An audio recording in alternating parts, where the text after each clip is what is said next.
I'm from a small country town called Terang. It's about half an hour by car from Warrnambool. I'm currently doing a Bachelor of Science at the University of Melbourne. I plan to undertake a Masters of Engineering, hopefully in electrical, after my 3 years. I would have had to undertake a lot of part-time work, I guess, to fund myself through university, coming from middle income back home. My scholarship sort of enabled me to focus a lot more on study.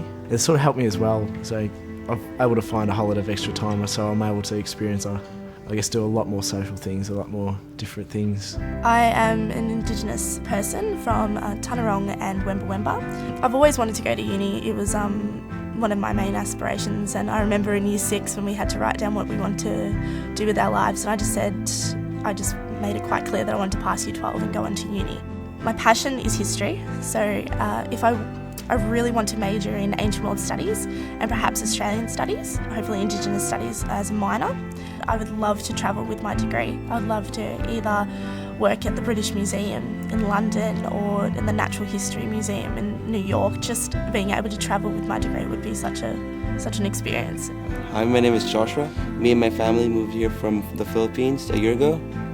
It was always been a dream for me to study in Melbourne University because I've always wanted to be an engineer or even more a manager or an owner of an engineering firm.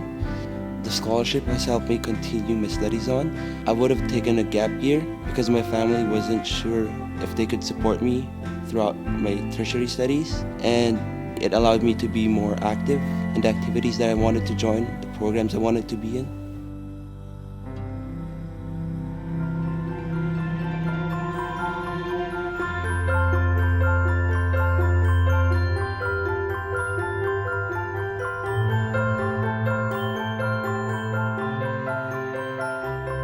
Urban horticulture is the management of plants in an urban setting. It looks at directly benefiting the community.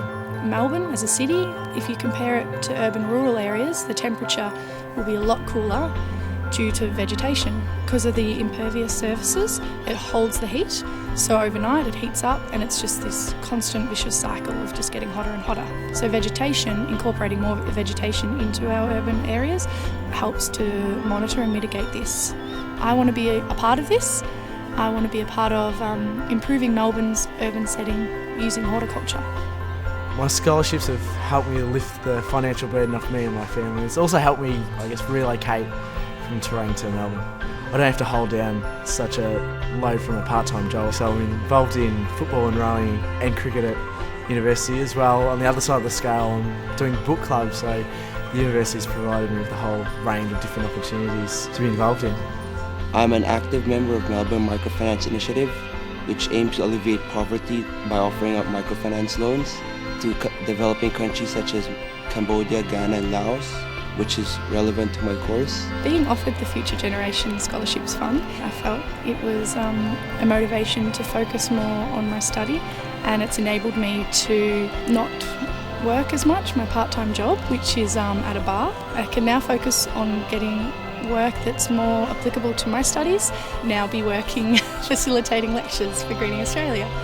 It's quite a financial burden off my back and my family. I know that with this scholarship it's going to motivate me more to not only get a degree but to be able to inform other Australians about Indigenous history and culture.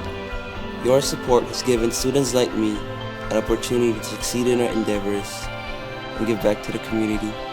So if I had the chance to meet the people who donated to my scholarship, I'd want to firstly thank them and show them that this scholarship has given me the chance to fulfil my dreams, ultimately give back to the community through my volunteer work. You've invested in students like me. Now it's up to us to make the most of it. Thank you.